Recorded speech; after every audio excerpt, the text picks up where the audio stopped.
ഫലസ്തീൻ ഗസ വിഷയമാണ്. അതിൽ തന്നെ ഇപ്പോൾ ഇറാൻ ഹമാസ് നേതാവ് ഇസ്മയിൽ ഹനിയയുടെ കൊലപാതകത്തിന് ശേഷം ഇറാൻ ഒരു വലിയ കൗണ്ടർ അറ്റാക്കിന് പ്ലാൻ ചെയ്യുന്നുള്ള വാർത്ത കഴിഞ്ഞ് കുറേ ദിവസമായിട്ട് അന്തരീക്ഷത്തിലുണ്ട്. ഏത് സമയം ഇറാൻ ആക്രമിക്കുമെന്നാണ് ഇസ്രായേലിൻ്റെ രഹസ്യാന്വേഷണ ഏജൻസികൾ പറയുന്നത്രേ. അത് അവർ അമേരിക്കയായിട്ട് കമ്മ്യൂണിക്കേറ്റ് ചെയ്തെന്ന് കേൾക്കുന്നു. അമേരിക്ക കൂടുതൽ പട അയക്കുന്നു. ഒരു രണ്ട് രാജ്യങ്ങൾ തമ്മിലുള്ള പൂർണ്ണ തോതിലുള്ള യുദ്ധമായി മാറുന്നതിന് മുൻപ്, മേഖലയിൽ കാര്യങ്ങൾ കൈവിട്ടു പോകുന്നതിന് മുൻപ് വെടിനിർത്തലിന് വേണ്ടി അമേരിക്ക ആഞ്ഞു ശ്രമിക്കുന്നു. പുതിയ ചർച്ചകൾ കുറിക്കുമ്പോൾ ഞങ്ങളിപ്പോൾ തൽക്കാലം അതിനില്ല, ഓൾറെഡി നമ്മുടെ മുമ്പിൽ ഒരു ഫോർമുല ഉണ്ടല്ലോ, അത് വർക്കാവട്ടെ ആദ്യം എന്ന നിലപാടിലേക്ക് ഹമാസ് പോകുന്നു. സത്യത്തിൽ കുറച്ചുകൂടി കാര്യങ്ങൾ സങ്കീർണമായിട്ടുണ്ട്, കുറച്ചുകൂടി ആശങ്കാജനകമായിട്ടുണ്ട്. അപ്പോൾ സാധ്യതകളെക്കുറിച്ച് സംസാരിക്കാമെന്ന് വിചാരിക്കുകയാണ്. ഈ ഒരു കുറച്ചുകൂടി എസ്കലേറ്റ് ചെയ്യാനുള്ള സാധ്യത എന്തുമാത്രമാണ് ഒരു യുദ്ധത്തിൻ്റെ സ്വഭാവത്തിലേക്ക് മാറാൻ ദിവസമായി കാണുന്നത്?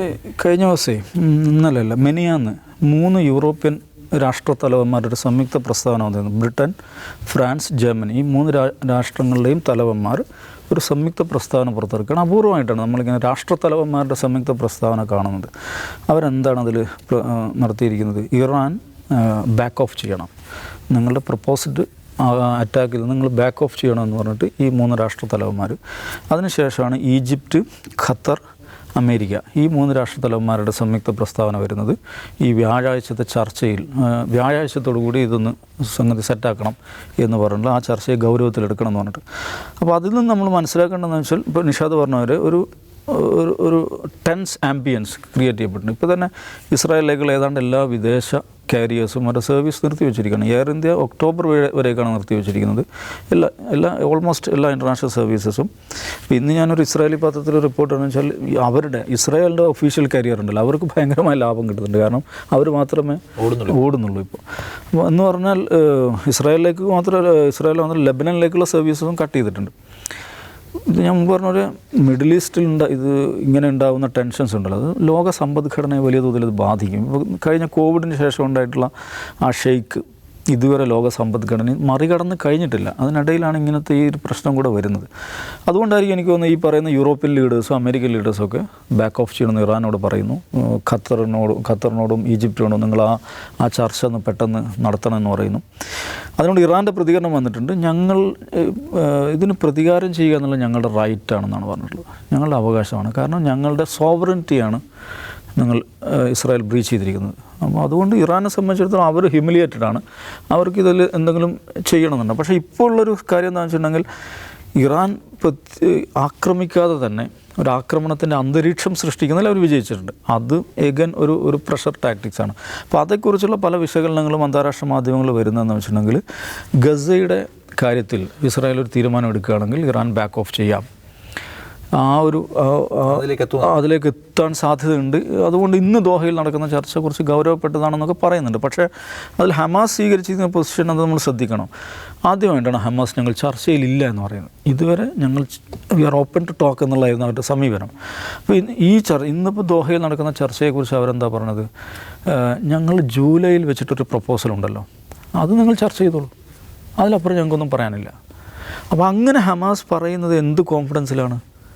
ഈ പറയുന്ന ഇറാൻ ഇതുകൊണ്ടല്ല, ഇറാൻ ബാക്ക് ഓഫ് ചെയ്യുക ഈ ഗസ വെച്ചിട്ടാണെങ്കിൽ അപ്പോൾ ഞങ്ങൾക്ക് കുറച്ചും കൂടെ ഒന്ന് ടൈറ്റാക്കാം, ഒന്നുകൂടി പ്രഷറൈസ് ചെയ്യാമെന്ന് ഹമാസ് വിചാരിക്കുന്നുണ്ടാകും. അതുകൊണ്ടാണ് ഞങ്ങൾ ഇന്ന് ചർച്ചയിലില്ല. ഞങ്ങൾ ജൂലൈയിൽ ഞങ്ങൾ വെച്ച പ്രപ്പോസൽ ബൈഡൻ്റെ കയ്യിലുണ്ടല്ലോ, പുള്ളിക്ക് അതേക്കുറിച്ച് പറയാമല്ലോ. അപ്പോൾ ജൂലൈയിലെ പ്രപ്പോസൽ എന്ന് നമ്മളന്ന് ഡിസ്കസ് ചെയ്താണ്. 3-4 ഘട്ടങ്ങളായിട്ടുള്ള ഇതാണ്. ഫസ്റ്റ് ഈ പറയുന്ന ഹോസ്റ്റേജസിലൊരു വിഭാഗത്തെ വിട്ടേക്കുന്നു, പ്രിസണേഴ്സിനെ വിട്ടേക്കുന്നു, പോപ്പുലേറ്റഡ് ഏരിയയിൽ നിന്ന് IDF പിന്മാറുന്നു. പിന്നെ അടുത്ത ഘട്ടത്തിൽ IDF സമ്പൂർണ്ണമായി പിന്മാറുന്നു, റീകൺസ്ട്രക്ഷൻ, ഇങ്ങനെയുള്ള പല ഘട്ടങ്ങളായിട്ടുള്ളൊരു പ്രപ്പോസലാണ്. ആ പ്രപ്പോസൽ നേരത്തെ വ്യാപകമായിട്ട് ചർച്ച ചെയ്യപ്പെട്ടതാണ്. അപ്പോൾ അതിൽ കുറച്ചും കൂടെ പ്രഷറൈസ് ചെയ്യാൻ പറ്റും എന്നൊരു ആത്മവിശ്വാസത്തിൽ ഹമാസ് ഉണ്ട് എന്നുള്ളതാണ്. അതുകൊണ്ട് എനിക്ക് തോന്നുന്നത് ഇന്നത്തെ ദോഹ ചർച്ചയോടുകൂടി സംഗതികളെല്ലാം സെറ്റിൽ ചെയ്ത് ഒരു സീസ് ഫയറിലേക്ക് എത്തുന്നുള്ളതല്ല. രണ്ട് ഭാഗത്തും, ഇറാൻ്റെ ഭാഗത്താണെങ്കിലും ഹമാസിൻ്റെ ഭാഗത്താണെങ്കിലും അവരുടെ ഒരു ബാർഗെയിൻ കപ്പാസിറ്റി കൂടിയ നിലയിലാണ് അവരിപ്പോൾ സംസാരിക്കുന്നത്. നേരത്തേക്കാൾ കൂടുതൽ കോൺഫിഡൻസിലാണ് അവർ സംസാരിക്കുന്നത്. അമേരിക്കയെ സംബന്ധിച്ചിടത്തോളം നോക്കൂ, ഈ പ്രശ്നങ്ങളൊക്കെ ഉണ്ട്. ഓരോ ദിവസവും ബില്യൺ കണക്കിന് ഡോളറാണ് പമ്പ് ചെയ്തുകൊണ്ടിരിക്കുന്നത്. അവരുടെ ഫ്ലീറ്റ്, അവരുടെ ഈ പറയുന്ന വാർ മെഷീനറീസ് മൊത്തം മിഡിൽ ഈസ്റ്റിലേക്ക് നീക്കിക്കൊണ്ടിരിക്കുകയാണ്. എന്തിനാണ് അവർ ചെയ്തുകൊണ്ടിരിക്കുന്നത്? അതുകൊണ്ട് അമേരിക്കയ്ക്ക് എന്താണ് ലാഭം എന്നൊരു ചോദ്യം അമേരിക്കയിൽ വരികയാണ്. ഇപ്പോൾ ഒരു കാര്യം നിഷേധം മനസ്സിലാക്കണം. ഇന്നലെ മെനിയാന്ന് BBC റിപ്പോർട്ട് ചെയ്ത ഒരു വാർത്തയുണ്ട്. എന്താണ് ലൈഷൽ രണ്ട് കുഞ്ഞുങ്ങൾ. ഈ രണ്ട് കുഞ്ഞുങ്ങൾ ട്വിൻസാണ്. അവർ 4 ദിവസം പ്രായമായ കുഞ്ഞുങ്ങളാണ്. ഈ 4 ദിവസം പ്രായമായ കുഞ്ഞുങ്ങൾ എയർ സ്ട്രൈക്കിൽ കൊല്ലപ്പെടുകയാണ്. കൊല്ലപ്പെടുമ്പോൾ ഈ കുഞ്ഞുങ്ങൾ കൊല്ലപ്പെടുന്നു, കുഞ്ഞുങ്ങളുടെ ഉമ്മ കൊല്ലപ്പെടുന്നു, വല്യമ്മ കൊല്ലപ്പെടുന്നു. അച്ഛൻ എവിടെയാണെന്നറിയാം? ആ സമയത്ത് അച്ഛൻ ഈ കുഞ്ഞുങ്ങളുടെ ബർത്ത് സർട്ടിഫിക്കറ്റ് മേടിക്കാൻ വേണ്ടി പോയിരിക്കുകയാണ്. കുഞ്ഞുങ്ങളുടെ ബർത്ത് സർട്ടിഫിക്കറ്റ് മേടിച്ച് വീട്ടിലെത്തുമ്പോൾ ഈ 4 ദിവസം പ്രായമായ അദ്ദേഹത്തിൻ്റെ 2 കുഞ്ഞുങ്ങളും അവരുടെ അമ്മയും അമ്മമ്മയും കൊല്ലപ്പെട്ടിരിക്കുകയാണ് ദേർ ബലായിലൊരു വീട്ടിൽ. ഈ വീട്ടിൽ അവരെങ്ങനെ എത്തുന്നറിയോ? അവരുടെ യഥാർത്ഥ വീടല്ല. അവരുടെ യഥാർത്ഥ വീട്ടിൽ അവർ താമസിച്ചുകൊണ്ടിരിക്കുക. അവർക്ക് നോട്ടീസ് വീഴുകയാണ്, ഹെലികോപ്റ്റർ നിങ്ങൾ ഇത് സേഫ് അല്ല, ഇവിടുന്ന് ഇവാക്യുവേറ്റ് ചെയ്യണം. അപ്പോൾ ഇവിടുന്ന് ഇവാക്യുവേറ്റ് ചെയ്യണമെന്ന് പറഞ്ഞ് പോയ ആ കുടുംബം. അപ്പോൾ 4 വയസ്സായ 2 കുഞ്ഞുങ്ങളെയാണ് ഇസ്രായേലിൻ്റെ പ്രസിഷൻ മിസൈൽ കൊന്നിരിക്കുന്നത്. ഇതിനെങ്ങനെയാണ് നിഷാദ് യുദ്ധം എന്ന് വിളിക്കുക? 4 വയസ്സായ ഇരട്ട കുഞ്ഞുങ്ങളെ കൊല്ലുകയാണ് ഇസ്രായേൽ എന്ന് പറയുന്ന രാജ്യം. ആ മിസൈലിന് എത്ര ഡോളർ ചിലവായിട്ടുണ്ടാകും? അപ്പോൾ അമേരിക്കയുടെ ഈ ബില്യൺ കണക്കിന് അലൊക്കേഷൻ ഉണ്ടല്ലോ, ഇതെന്തിനാണ് പോകുന്നത്? ഇങ്ങനെ കുഞ്ഞുങ്ങളെ കൊല്ലാൻ വേണ്ടിയാണ്. ഇന്നിപ്പോൾ 40,000 പിന്നിട്ട് കഴിഞ്ഞു മരണസംഖ്യ. അതിൽ 75% സ്ത്രീകളും കുട്ടികളുമാണ്. ഇന്നലെ യൂറോമെഡ് എന്ന് പറയുന്ന ഒരു സിവിൽ റൈറ്റ് ഓർഗനൈസേഷൻ അവരൊരു കണക്ക് പുറത്തുവിട്ടുണ്ട്. ഈ കൊല്ലപ്പെട്ട ആളുകളിൽ 2100 പേർ 2 വയസ്സിന് താഴെയുള്ള ആളുകളാണ്. ഇതിനെങ്ങനെയാണ് നമ്മൾ ഹമാസ് ഇസ്രായേൽ യുദ്ധം എന്ന് വിളിക്കുക? ഒരു രാജ്യം ഏതാനും മാസം കൊണ്ട് 2 വയസ്സിന് താഴെയുള്ള 2100 പേരെ കൊല്ലുന്നു. ഇതെങ്ങനെയാണ് യുദ്ധം എന്ന് വിളിക്കുക? അപ്പോൾ സിവിലൈസേഷൻ്റെ കസ്റ്റോഡിയനായിട്ടുള്ള അമേരിക്ക ഓരോ മാസവും ബില്യൺ കണക്കിന് ഡോളർ ഇതിന് പമ്പ് ചെയ്തുകൊണ്ടിരിക്കുകയാണ് ഈ പരിപാടിക്ക്. ഏത് പരിപാടിക്ക്? കുഞ്ഞുങ്ങളെ കൊല്ലാനുള്ള പരിപാടിക്ക്. അപ്പോൾ ഞങ്ങളുടെ ടാക്സ് മണി എടുത്തിട്ട് നിങ്ങൾ കുഞ്ഞുങ്ങളെ കൊല്ലുകയാണ്. ഈ വികാരം അമേരിക്കയിൽ ശക്തമാണ്. അവരൊരു ഇലക്ഷൻ ഇതിലേക്ക് പോവുകയാണ്. അതുകൊണ്ട് നെതന്യാഹുവിനെ സംബന്ധിച്ചിടത്തോളം അദ്ദേഹത്തിന് യുദ്ധം നേട്ടണമെന്നൊക്കെ ആഗ്രഹമുണ്ടാകും. പക്ഷേ ഈ പ്രഷർ അവിടെയുണ്ട്. ഇത് ഹ്യൂമാനിറ്റിയുടെ പ്രഷറാണ്. അതിന് പുറത്തു കൂടെയാണ്. അല്ലാതെ ഇസ്രായേലിൻ്റെ എന്തോ ഒരു സമാധാനത്തോടുള്ള താല്പര്യം കാരണമല്ല ഈ സീസ് ഫയർ ടോക്ക് സംഭവിക്കുന്നതും സീസ് ഫയർ ടോക്കിൽ എന്തെങ്കിലും സാധ്യതകളുണ്ടെന്ന് ആഗോള മാധ്യമങ്ങൾ പറയുന്നതൊക്കെ ഈ ഒരു കാരണത്തിലാണെന്ന് കൂടെ നമ്മൾ മനസ്സിലാക്കണം. ഈ കണക്കുണ്ടല്ലോ 40,005 മറ്റോ ആയുണ്ട് ഇന്ന് നമ്മൾ പോരുന്ന സമയത്ത്. 40,000 പിന്നിട്ടു, 40,005 പേരാണ് മരിച്ചിട്ടുള്ളത്. 2,100 2 വയസ്സിൽ താഴെയുള്ള കുട്ടികൾ, അതിൽ 70% സ്ത്രീകളും കുട്ടികളുമാണ്. അപ്പോൾ ബാക്കി എത്രയുണ്ട്? ബാക്കി 30% എന്ന് പറഞ്ഞാൽ എത്ര ആളുണ്ടാവും? അപ്പോൾ അമേരിക്കയുടെ ഈ തിങ്ക് ടാങ്ക്സ് ഉണ്ടല്ലോ, മിലിറ്ററി തിങ്ക് ടാങ്ക്സ്, അവരുടെ കണക്ക് പ്രകാരം ഇസ്രായേൽ ഹമാസിൻ്റെ 14,000 ഫൈറ്റേഴ്സിനെങ്കിലും കൊന്നിട്ടുണ്ടെന്നാണ് പറയുന്നത്. ആ കണക്ക് ഉണ്ടാക്കുന്നത് എന്തിനാണെന്ന് വെച്ചാൽ ഈ 40,000-ൽ 14,000 പേർ എന്ന് പറഞ്ഞാൽ അവരുടെ ഫൈറ്റേഴ്സ് ആണുങ്ങളാണല്ലോ. 70% സ്ത്രീകളും കുട്ടികളുമാണ് മരിച്ചത്. ബാക്കിയുള്ളതിൽ 14,000 ഫൈറ്റേഴ്സിനെ ഇസ്രായേൽ കൊന്നു കഴിഞ്ഞു.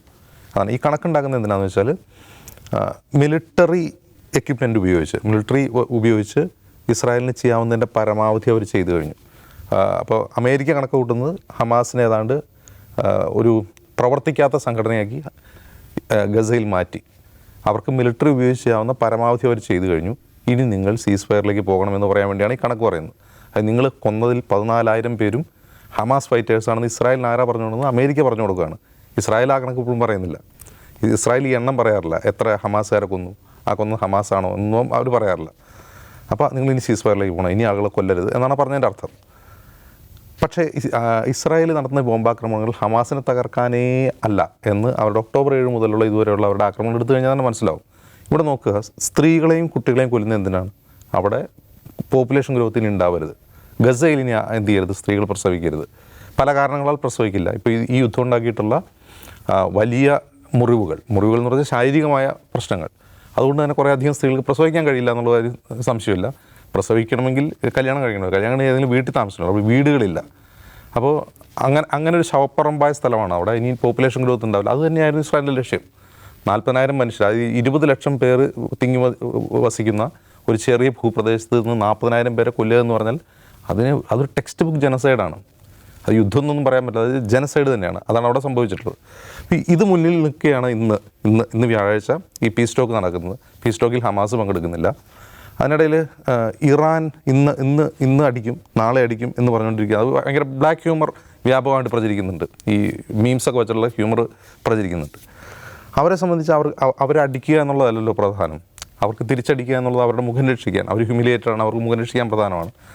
അപ്പോൾ ഇപ്പോഴത്തെ ഇറാൻ പ്രസിഡന്റ് പെഷസ്കിയാനോട് ഈ 3 രാജ്യങ്ങൾ ആവശ്യപ്പെട്ടപ്പോൾ, കാരണം ഈ പെഷസ്കിയാൻ ഒരു റിഫോമിസ്റ്റ് പ്രസിഡന്റ് കൂടിയാണ്, നിലവിലുള്ള ഈ